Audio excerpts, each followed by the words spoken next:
आज हम पढ़ेंगे माइक्रोब्स इन ह्यूमन वेलफेयर। ठीक है, मतलब कितना यूजफुल भी है माइक्रोब्स, वो हमको देखना है। हम लोग जानते हैं कि बहुत सारे बड़े बड़े लार्ज ऑर्गेनिज्म रहते हैं, है ना, जिसको बोलेंगे मैक्रोस्कोपिक। मतलब बड़े बड़े बहुत सारे लिविंग ऑर्गेनिज्म रहते हैं। उसके साथ साथ ही बहुत सारे लिविंग ऑर्गेनिज्म ऐसा होता है जिसको खाली आंख में देख ही नहीं सकते, माइक्रोस्कोप के सहारे ही उसको देखना पड़ता है। मतलब माइक्रोस्कोप से ही उसको देख सकते हैं, उसके बिना बहुत ही छोटा होता है, देख नहीं पाएंगे। ठीक है, उतने छोटे छोटे जो लिविंग ऑर्गेनिज्म होते हैं उसको बोला जाता है माइक्रो ऑर्गेनिज्म और माइक्रोब्स। ठीक है, माइक्रो ऑर्गेनिज्म में क्या क्या आता है? Bacteria, fungi, protozoa, virus, viroids, prions, ये सब चीजें आता है। माइकोप्लाज्मा, जिसके बारे में हम लोग सब पढ़ लिए हैं, बैक्टीरियोफेज, है ना। तो उतने छोटे छोटे माइक्रो ऑर्गेनिज्म सभी जगह पाया जाता है। सॉइल में पाया जाता है, वाटर में पाया जाता है, एयर में पाया जाता है, हमारी बॉडी के अंदर पाया जाता है, प्लांट्स में, एनिमल्स में, ऐसे ऐसे जगह पाया जाता है जहाँ कोई लाइफ रह ही नहीं सकते। जैसे बर्फ के अंदर, ठीक है, 0 डिग्री से कम बर्फ के अंदर पाए जाते हैं। हॉट स्प्रिंग में पाया जाता है। गर्म जल का जो झरना रहता है उसमें भी पाया जाता है। गीजर में पाया जाता है। मतलब 100 डिग्री सेंटीग्रेड से ऊपर के टेम्परेचर में भी बहुत सारे माइक्रो ऑर्गेनिज्म ऐसा है जो जीवित रहते हैं। बहुत ज़्यादा एसिडिक मीडियम में भी, बहुत ज़्यादा बेसिक मीडियम में भी, और सॉइल में, वाटर में, एयर में, बॉडी पार्ट्स के अंदर सभी जगह पाया जाता है माइक्रो ऑर्गेनिज्म। ठीक है, bacteria, virus, fungi, viroids, prions, protozoa, ये सब माइक्रो ऑर्गेनिज्म जो है सभी जगह पाया जाता है। बहुत सारे बैक्टीरिया, फंजाई, ये सब चीज़ों को हम लोग ये में प्रैक्टिकल लैब में बना भी सकते हैं। ठीक है, कल्चर करके इसको उगाया भी जाता है।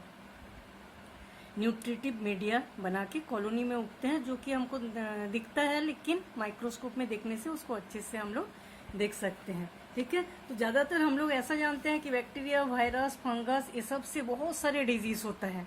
प्लांट्स, एनिमल्स में बहुत सारे डिजीज होता है, मतलब इन्फेक्शन ही होता है उससे। लेकिन हम लोगों को पता नहीं कि बहुत सारे माइक्रो ऑर्गेनिज्म ऐसा होता है जिससे कि हम लोगों को बहुत ज़्यादा लाभ पहुंचता है। ठीक है, बहुत सारे माइक्रो ऑर्गेनिज्म जो है हमारे लिए बहुत ही अच्छा काम भी करते हैं। उसी को हमको आज देखना है। जैसे microbes in house hold product, बहुत सारे घर के कामों में हम देखते हैं कि माइक्रो ऑर्गेनिज्म का बहुत ज़्यादा रोल रहता है। ठीक है, इंडस्ट्रियल प्रोडक्ट के रूप में, सीवेज ट्रीटमेंट में बहुत सारे माइक्रो ऑर्गेनिज्म का बहुत यूज़ रहता है। बायोगैस फॉर्मेशन में, बायो कंट्रोल एजेंट्स के रूप में, बायो फर्टिलाइजर के रूप में, एंटीबायोटिक बनाने में, मतलब बहुत माइक्रो ऑर्गेनिज्म बहुत ज़्यादा यूजफुल भी होता है डिजीज फैलाने के साथ साथ। ठीक है, तो माइक्रो ऑर्गेनिज्म का जो यूजफुल इफेक्ट है उसको हम लोग आज पढ़ेंगे। तो सबसे पहले हम लोग देखेंगे microbes in house hold product, मतलब घरेलू जो काम होता है उसमें माइक्रो ऑर्गेनिज्म का कितना ज़्यादा रोल रहता है। ठीक है, तो microbes in house hold product में सबसे पहले हम लोग देखेंगे दही। जैसे दही, bread, idli, dosa, uttapam, dhokla, soya sauce, paneer, ये सब बहुत सारी चीज़ जो बनता है वो माइक्रो ऑर्गेनिज्म के हेल्प से ही बनता है। बिना माइक्रो ऑर्गेनिज्म ये सब चीज़ें बनता ही नहीं है। ठीक है, सबसे पहले हम लोग एक एक करके इसको देखेंगे किस टाइप से माइक्रो ऑर्गेनिज्म का इसमें रोल रहता है। ठीक है, सबसे पहले हम लोग देखेंगे दही। दही जो होता है, सबसे पहले दही को हम लोग सभी के घर में ज़्यादातर जमाया जाता है। हम लोग जानते हैं कि बॉयल मिल्क रहता है, मिल्क को सबसे पहले बॉयल किया जाता है। ठीक है, बॉयल करने के बाद एक फिक्स टेम्परेचर में, थोड़ा सा टेम्परेचर ज़्यादा रहेगा दूध का, उस समय इसमें थोड़ा सा दही मिलाया जाता है। ठीक है, थोड़ा सा दही मिलाया जाता है, तो इसको बोलेंगे आइनोकुलम और स्टार्टर। जब दूध से दही बनाएंगे हम लोग, तो उस दूध में जब थोड़ा सा दही मिलाया जाता है तो उसको आइनोकुलम और स्टार्टर बोलते हैं उस दही को। ठीक है, तो उस छोटी सी मात्रा, मतलब थोड़ी सी जो मात्रा रहता है दही में, तो उस दही में ही लैक्टिक एसिड बैक्टीरिया बहुत ज़्यादा रहता है। थोड़ा सा दही हम लोग मिलाते हैं, लेकिन इसी में बहुत सारे लैक्टिक एसिड बैक्टीरिया पाया जाता है। ठीक है, जैसे lactobacillus, acidophilus, other bacteria lactobacillus bulgaricus, streptococcus, thermophilus, ये सब बहुत सारे बैक्टीरिया रहते हैं। ठीक है, तो दूध के अंदर ये जो बैक्टीरिया रहते हैं बहुत ज़्यादा ग्रोथ एंड मल्टीप्लिकेशन करता रहता है और अपने संख्या बढ़ाते रहते हैं। ठीक है, जब बहुत ज़्यादा इसका संख्या बढ़ जाएगा दूध के साथ जोड़ के वो क्या बनाएगा, दूध को जमा देगा, ऐसे ही दही बन जाता है। ठीक है, तो ये जो बैक्टीरिया रहता है इसको बोला जाता है lactic acid bacteria. Lactic acid bacteria ये लगातार मल्टीप्लाई करते रहते हैं, अपना बहुत ज़्यादा हो जाता है। ठीक है, ये क्या करता है, मिल्क शुगर जो रहता है, मिल्क में जो शुगर प्रेजेंट रहता है उसको लैक्टेज एंजाइम के प्रेजेंस में लैक्टिक एसिड में चेंज कर देते हैं। ठीक है, मिल्क शुगर लैक्टोज को लैक्टेज एंजाइम के प्रेजेंस में लैक्टिक एसिड में चेंज कर देता है। ठीक है, तो इसको बोला जाता है फर्मेंटेशन। तो लैक्टिक एसिड जो है मिल्क प्रोटीन में पाया जाता है केसिन, केसिन को पैराकेसिन में चेंज कर देते हैं। पैराकेसिन कैल्शियम आयन की प्रेजेंस में कैल्शियम पैराकेसिन बनाता है। ठीक है, और कैल्शियम पैराकेसिन जो बनता है वो दूध को कोएगुलेशन मतलब दूध को जमा देता है और दही बन जाता है। ठीक है, इस टाइप से जो दही बनता है उस दही में बहुत ज़्यादा न्यूट्रिशनल क्वालिटी रहता है, मतलब बहुत दही दूध से भी बहुत ज़्यादा खाना अच्छा रहता है। इसमें विटामिन B12 बहुत ज़्यादा रहता है, कई ऑर्गेनिक एसिड्स रहता है, कई विटामिन्स रहता है।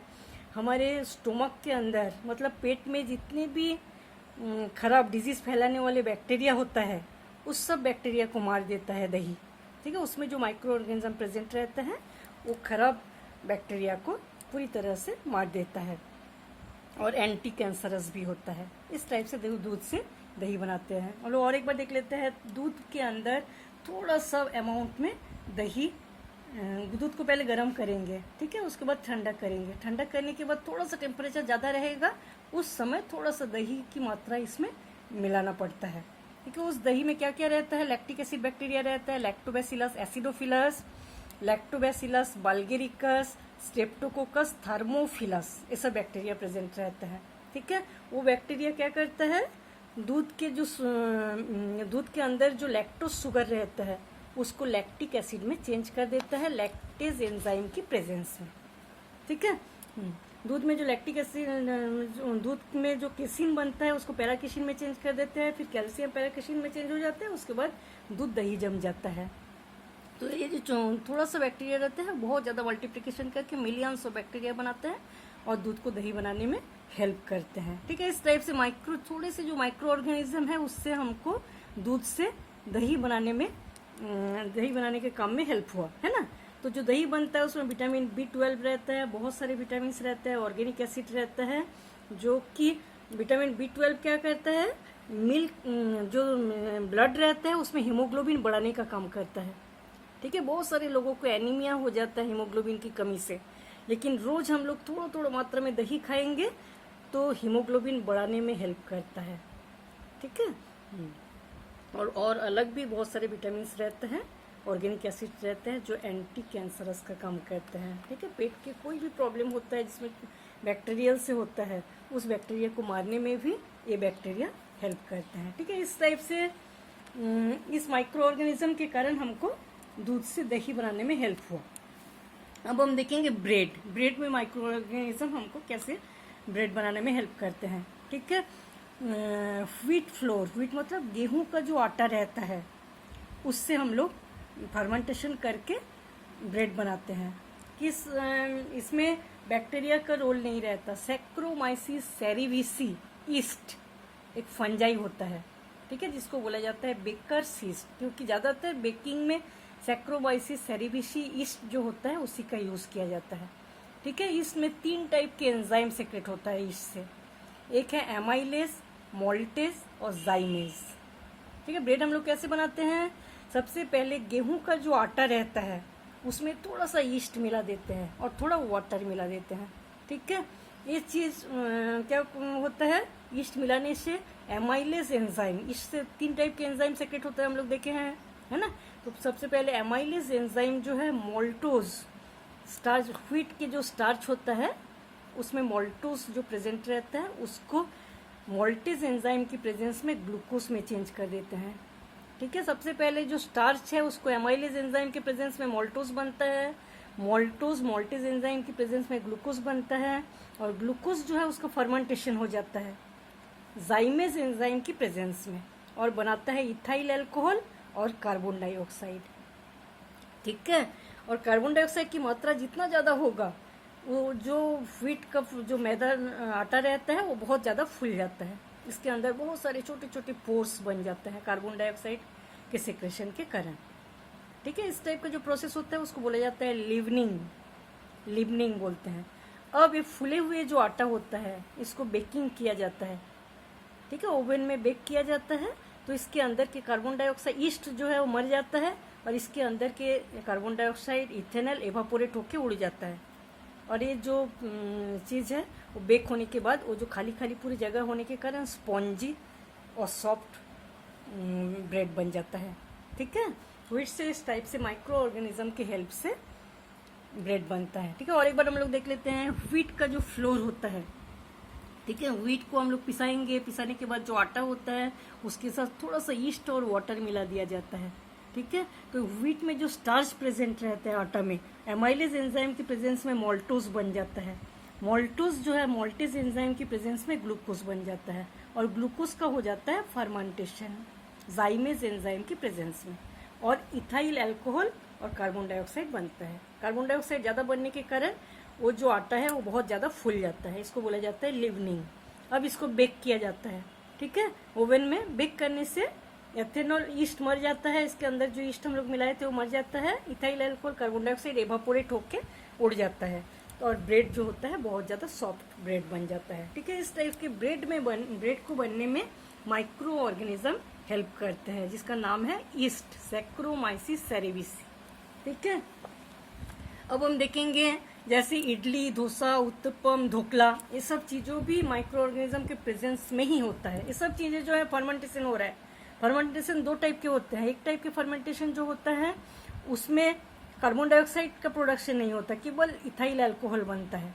ठीक है, दूसरे टाइप का जो फर्मेंटेशन होता है उसमें अल्कोहल के साथ साथ कार्बन डाइऑक्साइड भी बनता है। कार्बन डाइऑक्साइड जिसमें बनता है उसी में फूलता है, और जिसमें कार्बन डाइऑक्साइड नहीं बनेगा उसमें नहीं फूलता है। जैसे बहुत सारे लिक्विड बनाते हैं, बहुत सारे जो ड्रिंक्स बनाते हैं उसको बनाने में जो ज़्यादातर कार्बन डाइऑक्साइड निकलता नहीं है, अल्कोहल निकलता है। ठीक है, उस टाइप के ड्रिंक्स में फर्मेंटेशन हो रहा है लेकिन फूलता नहीं है। इसलिए इडली, डोसा, उत्तपम, ढोकला, ये सब बनाने में भी फर्मेंटेशन होता है, और बहुत सारे माइक्रो ऑर्गेनिज्म का हेल्प चाहिए होता है। ठीक है, हम लोग जानते हैं कि इडली, डोसा ये सब बनाने के लिए राइस के साथ दाल को रात भर भिगा के रख देते हैं।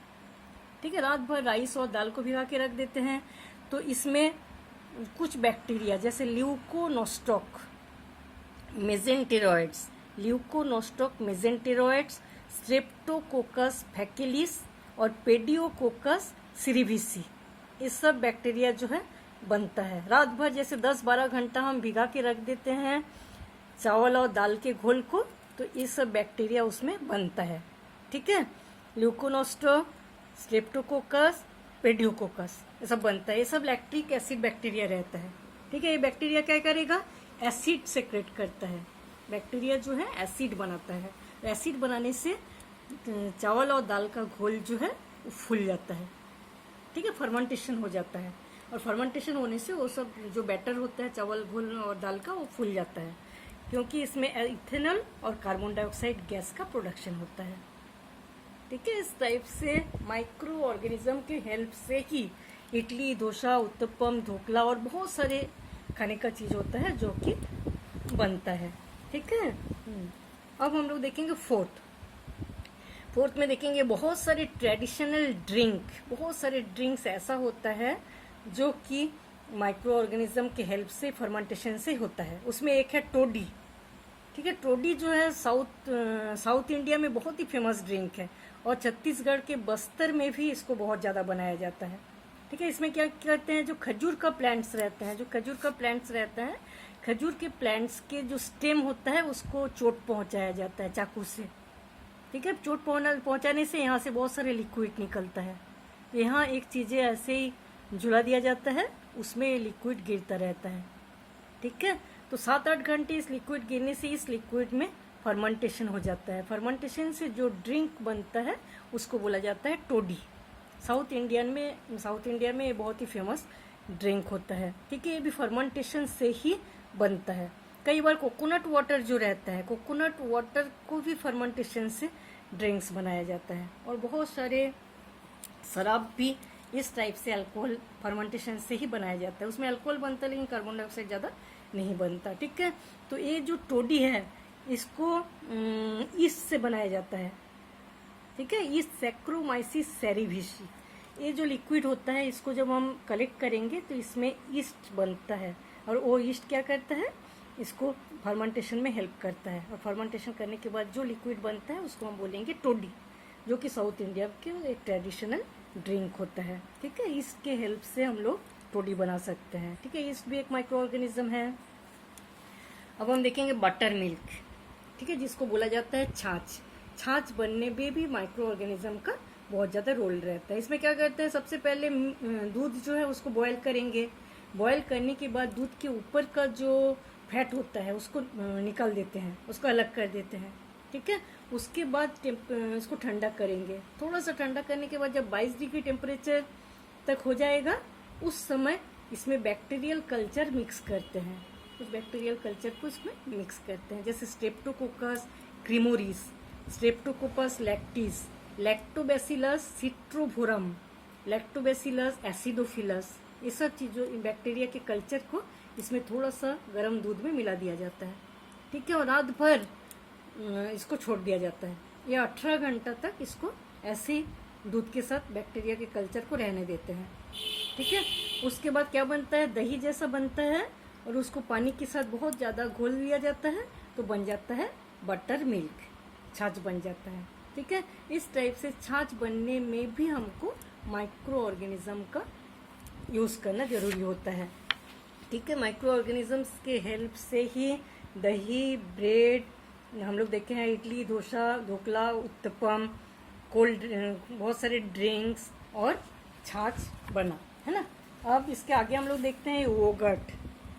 योगर्ट जो है ये भी मिल्क से बनाया जाता है। दूध को थोड़ा सा गर्म करेंगे और इसमें लैक्टोबैसिलस बल्गेरिकस यूज़ करते हैं और स्ट्रेप्टोकोकस थर्मोफिलस, ये 2 बैक्टीरिया को यूज़ किया जाता है। थोड़ा सा मिल्क जब गर्म रहेगा, ठीक है। उसके बाद 40 से 60 डिग्री सेंटीग्रेड टेम्परेचर को थोड़ा बढ़ा दिया जाता है और 4 घंटा रखा जाता है। तो क्या होता है, मिल्क जो है सेमी सॉलिड हो जाता है, थोड़ा थोड़ा सॉलिड हो जाता है मिल्क, ठीक है। तो उसमें एक स्पेशल फ्लेवर, बहुत अच्छा सुगंध आता है लैक्टिक एसिड और फॉर्मेल्डिहाइड बनने के कारण। लैक्टिक एसिड और फॉर्मेल्डिहाइड बन जाता है जिससे कि बहुत अच्छा एक सुगंध आता है। तो इसमें क्या किया जाता है, कुछ फ्रूट्स को मिलाया जाता है, फ्रूट से रिलेटेड चीज़ों को मिलाकर इसको बाजार में बेचा जाता है, ठीक है। इस टाइप से योगर्ट बनता है। योगर्ट बनने में लैक्टोबैसिलस बल्गेरिकस और स्ट्रेप्टोकोकस थर्मोफिलस, ये 2 माइक्रो ऑर्गेनिज्म का बहुत बड़ा रोल रहता है। इसी के कारण योगर्ट दूध से बनता है, ठीक है। अब हम देखेंगे चीज़ और पनीर। हम लोग जानते हैं चीज़, पनीर, ये सब चीज़ों का बहुत ज़्यादा यूज़ होता है, ठीक है। और चीज़ और पनीर भी जो है माइक्रो ऑर्गेनिज्म की हेल्प से ही बनता है। अलग अलग माइक्रो ऑर्गेनिज्म से इसमें अलग अलग टेस्ट आ जाता है जब पनीर बनाते हैं, ठीक है। तो कई टाइप के पनीर को हम लोग देखेंगे। मेन माइक्रोब्स जो है स्ट्रेप्टोकोकस लैक्टिस और स्ट्रेप्टोकोकस प्रोमेरिस होता है इसमें दूध से पनीर बनाने में, ठीक है। तो कई टाइप के पनीर होते हैं, हम लोग देखेंगे। सबसे पहले देखेंगे अनराइपेंड चीज़। अनराइपेंड चीज़, इसमें क्या किया जाता है, इसको ज़्यादातर हम लोग घर में जो पनीर बनाते हैं दूध से वही होता है, ठीक है। दूध को थोड़ा सा गर्म करेंगे, अच्छे से दूध को पहले गर्म कर लेंगे, उसके बाद ठंडा करेंगे थोड़ा सा, फिर क्या करते हैं हम लोग लेमन जूस मिलाते हैं, ठीक है। कई बार लेमन जूस नहीं रहने से विनेगर भी मिलाते हैं, उसको बोलेंगे आइनोकुलम और स्टार्टर। जो चीज़ें हम मिलाते हैं दूध में उसको आइनोकुलम और स्टार्टर बोला जाता है, ठीक है। जैसे इसको मिलाएंगे थोड़ी देर बाद हम लोग क्या देखेंगे, बॉयल करने से मिल्क जो है उसमें 2 टाइप के, एक सॉलिड पार्ट बन अलग हो जाता है, एक लिक्विड पार्ट, 2 भागों में बढ़ जाता है। कुछ सॉलिड पार्ट रहता है, कुछ लिक्विड पार्ट। तो सॉलिड पार्ट जो होता है ये होता है पनीर, ठीक है। जो लिक्विड पार्ट होता है इसको बोला जाता है वे, ठीक है। इसमें भी लैक्टोज शुगर जो होता है लैक्टिक एसिड में चेंज हो जाता है लैक्टेज एंजाइम के प्रेजेंस में। ठीक है, ये लैक्टिक एसिड बैक्टीरिया होता है, स्ट्रेप्टोकोकस लैक्टिस और स्ट्रेप्टोकोकस क्रोमेरिस। दूध को हम लोग सबसे पहले गर्म करेंगे, गर्म करने के बाद थोड़ा सा ठंडा करेंगे, ठंडा करने के बाद थोड़ा सा हम लोग क्या करेंगे, उसमें लेमन जूस और विनीगर मिलाएंगे। ठीक है, तो दूध क्या होता है, जम जाता है और दो भागों में बट जाता है, कुछ जमा हुआ और कुछ लिक्विड। तो जमा हुआ जो है वो पनीर और जो लिक्विड होता है उसको बोलते हैं वे, उसको भी यूज़ किया जाता है। ठीक है, उसके बाद हम लोग क्या करेंगे, जो जमा हुआ पनीर होता है उसको एक सूती के कपड़े में रख के झुला दिया जाता है। ठीक है, किसी जगह में झुला दिया जाता है, तो क्या होता है, जितनी भी थोड़ा सा भी वाटर की मात्रा रहता है इसमें वो निकल जाता है, लिक्विड जो है वो अलग हो जाता है। अलग होने के बाद उससे बनाया जाता है पनीर। ठीक है, इसको रॉ चीज़ भी बोलते हैं, कॉटेज चीज़ भी बोलते हैं और अनराइपेंड चीज़ भी बोलते हैं। ठीक है, इस टाइप से माइक्रो ऑर्गेनिज्म के हेल्प से हम दूध से पनीर बनाएं। और अब देखेंगे राइपेंड चीज़, ये था अनराइपेंड पनीर, ये है राइपेंड पनीर। ठीक है, राइपेंड पनीर में क्या किया जाता है, दूध को गर्म किया जाता है, उसके बाद थोड़ा सा ठंडा किया जाता है। ठीक है, ठंडा करने के बाद लैक्टिक एसिड बैक्टीरिया को मिलाया जाता है। ठीक है, लैक्टिक एसिड बैक्टीरिया मतलब स्ट्रेप्टोकोकस लैक्टिस, स्ट्रेप्टोकोकस क्रोमेरिस, ये बैक्टीरिया इसमें मिलाया जाता है। तो क्या करेगा, लैक्टोज शुगर जो रहता है उसको लैक्टिक एसिड में चेंज कर देते हैं। इतना तो हम लोग पहले जो पनीर बनाए थे उतना ही ऐसा ही है। इसके बाद इसमें क्या किया जाता है, रेनेट मिलाया जाता है, रेनेट। ठीक है, रेनेट में रेनिन एंजाइम पाया जाता है, इसको चाइमोसिन भी बोलते हैं। ये एंजाइम पाया जाता है, ये एंजाइम क्या करते हैं, प्रोटीन जो मिल्क होता है दूध में उसको कोएगुलेट करने में हेल्प करता है। ठीक है, इसके बाद सेम ऐसा ही करेंगे, कपड़े से सूती के कपड़े में उसको रख के उसको झुला देंगे, उसमें अंदर के जितने भी लिक्विड है निकल जाएगा। उसके बाद क्या करते हैं, जो पनीर बन जाता है, सूखा हुआ पनीर जो बना उसको NaCl के घोल में डुबा दिया जाता है। ठीक है, इससे क्या होता है, बहुत दिन तक पनीर को स्टोर करके रखने से भी खराब नहीं होता। और ये पनीर जो बनता है राइपेंड चीज़, ये बहुत ज़्यादा पौष्टिक होता है, इसमें फैट, मिनरल्स, प्रोटीन्स बहुत ज़्यादा मात्रा में पाया जाता है। ठीक है, इसको बोलेंगे राइपेंड चीज़। अब देखेंगे कैमेम्बर्ट चीज़, एक टाइप की चीज़ होता है जिसको बोला जाता है कैमेम्बर्ट चीज़। कैमेम्बर्ट चीज़ जो है सेम चीज़ जैसे बनाते हैं बाकी चीज़ें ऐसा ही है, लेकिन इसमें फंगस का यूज़ किया जाता है, पेनिसिलियम कैमेम्बर्टी फंजाई यूज़ करते हैं, बैक्टीरिया का यूज़ इसमें नहीं करते पनीर बनाने में। ठीक है, ये जो पेनिसिलियम कैमेम्बर्टी फंगस जो है दूध में डाल दिया जाता है तो ये चीज़ बनता है, बहुत सॉफ्ट होता है, नरम चीज़ बनता है इसमें। और एक है रॉकफोर्ट चीज़ जो होता है ब्लू ग्रीन कलर का चीज़ होता है। ठीक है, ब्लू ग्रीन कलर का चीज़ होता है, इसमें भी फंगस मिलाया जाता है, बैक्टीरिया से नहीं होता। ठीक है, इसमें क्या कहते हैं, सीप, मतलब जो सीप के मिल्क होता है, भेड़ बोलते हैं जिसको, भेड़ की जो मिल्क होता है उस मिल्क को गर्म किया जाता है और उसमें फंगस मिलाया जाता है, पेनिसिलियम रॉकफोर्टी। इस फंगस से मिल्क जो है कोएगुलेट हो जाता है और चीज़ बनता है। इसमें जो चीज़ बनता है वो बहुत ज़्यादा सॉफ्ट नहीं होता, सेमी सॉफ्ट होता है। ठीक है, अब हम देखेंगे स्विस चीज़। स्विस चीज़ में क्या होता है, बहुत बड़े बड़े होल बन जाता है और कार्बन डाइऑक्साइड भी बहुत ज़्यादा, हम लोग पढ़े हैं जितना ज़्यादा कार्बन डाइऑक्साइड बनेगा उतना ज़्यादा बड़े बड़े होल बन जाता है। ठीक है, ये एक बैक्टीरियम के प्रेजेंस में करता है, गर्म जो दूध रहता है उसमें एक बैक्टीरियम डाला जाता है। ठीक है, प्रोपियोनी बैक्टीरियम सरमनाई, इस बैक्टीरियम का नाम है प्रोपियोनी बैक्टीरियम सरमनाई। इस बैक्टीरियम के प्रेजेंस में ये चीज़ बनता है स्विस चीज़। इसमें कार्बन डाइऑक्साइड बहुत ज़्यादा बनता है, इसलिए इसके अंदर बहुत ज़्यादा होल रहता है इस पनीर में, लेकिन ये सॉफ्ट नहीं होता है, थोड़ा हार्ड चीज़ बनता है इसमें। ठीक है, इस टाइप से माइक्रो ऑर्गेनिज्म की हेल्प से हम लोग चीज़ बनाएं। ठीक है, और माइक्रो ऑर्गेनिज्म के हेल्प से बहुत चीज़ें बनाए जाते हैं, जैसे फिश, मछली को भी फर्मेंटेशन किया जाता है माइक्रो ऑर्गेनिज्म के हेल्प से। सोयाबीन का फर्मेंटेशन किया जाता है माइक्रो ऑर्गेनिज्म के हेल्प से। बैम्बू मतलब बांस का जो स्टेम होता है उसको भी खाया जाता है कई जगह में। ठीक है, उसके जो सूट होता है उसको भी फर्मेंटेशन करके बहुत सारे अलग अलग टाइप के फूड्स बनाया जाता है। ठीक है, हम लोग सोयाबीन का थोड़ा सा देखते हैं। सोयाबीन से बहुत सारे चीज़ बनाते हैं, जैसे सोया सॉस, टोफू, टेम, सूफू, ये सब बनाया जाता है। तो सोया सॉस जो है हम लोग जानते हैं चाइनीज होता है, ये चाइनीज लोग खाते हैं इसको ज़्यादातर। हमारे यहाँ भी बहुत सारा अभी यूज़ होने लगा है। ठीक है, एस्परजिलस ओराइजी फंजाई को यूज़ करके फर्मेंटेशन किया जाता है सोयाबीन। ठीक है, सोयाबीन जो है उसको उसमें एस्परजिलस ओराइजी फंगस डाला जाता है और सोयाबीन जो है उसका फर्मेंटेशन हो जाता है। ठीक है, फर्मेंटेशन होके क्या बनता है, सोया सॉस। सोयाबीन के साथ थोड़ा सा कभी कभी व्हीट मिलाया जाता है। व्हीट मिलाने के बाद एस्परजिलस ओराइजी फंगस से फर्मेंटेशन कराया जाता है और बनता है सोया सॉस। ठीक है, टूफू जापानी प्रोडक्ट होता है। इसका टूफू जो है सोयाबीन से मिल्क बनाया जाता है। हम लोग जानते हैं सोयाबीन को जब आप मिक्सी में पीसते हैं तो वाइट कलर का जो लिक्विड बनता है उसको बोला जाता है सोया मिल्क। बहुत ज़्यादा प्रोटीन रहता है उसमें। ठीक है, तो उसमें म्यूकर फंजाई को मिलाया दिया जाता है। ठीक है, म्यूकर फंजाई की हेल्प से सोया मिल्क जो है उसका फर्मेंटेशन हो जाता है और बनता है टोफू जो जापानीज प्रोडक्ट होता है। टेम्प इंडोनेशिया का एक ट्रेडिशनल सोयाबीन प्रोडक्ट होता है। ठीक है, इंडोनेशिया में बनाया जाता है सोयाबीन से। इसमें क्या किया जाता है, जो फर्मेंटेशन होता है फंगस से करता है। राइजोपस ओलिगोस्पोरस और राइजोपस ओराइजी, ये 2 फंगस से सोयाबीन जो है उसको फर्मेंटेशन कराया जाता है और बनाया जाता है टेम्प, जो ट्रेडिशनल इंडोनेशियन फूड होता है। ठीक है, और एक है सुफू चाइनीज प्रोडक्ट। ठीक है, इसमें भी सोयाबीन का फर्मेंटेशन कराया जाता है। म्यूकर राइजोपस फंगस से भी करते हैं और कुछ बैक्टीरिया से भी करते हैं, जैसे माइक्रोकोकस बैसिलस बैक्टीरिया। ये सब से फर्मेंटेशन करके बनाया जाता है सुफू सोयाबीन से। ठीक है, इस टाइप के सोयाबीन से बहुत सारे प्रोडक्ट बनाते हैं। सोया सॉस, टोफू, टेम, सुफू, ये सब चीज़ें माइक्रो ऑर्गेनिज्म की हेल्प से ही फर्मेंटेशन के द्वारा बनाया जाता है। ठीक है, इस टाइप से माइक्रो ऑर्गेनिज्म हम लोग को बहुत ज़्यादा हेल्प करते हैं हाउस होल्ड की चीज़ बनाने के लिए।